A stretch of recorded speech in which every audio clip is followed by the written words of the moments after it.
Hi, this is how you set up WordPress super fast.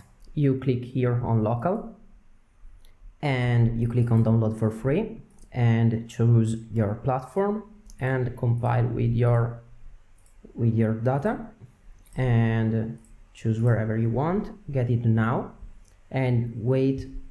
Great, the download is complete. Click here on local.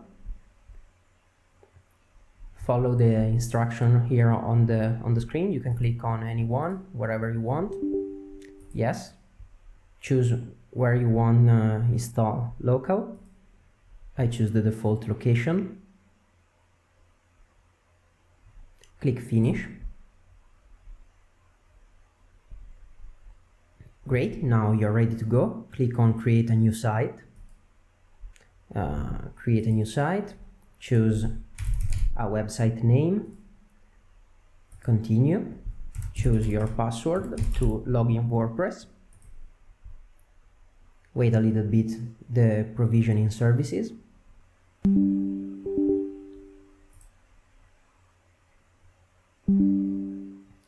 great. Now if you click on web open site, you can see your website, but if you want to change something, you can click on VP admin. Use your username and password that you used before. Click on login. And here you are ready to modify your website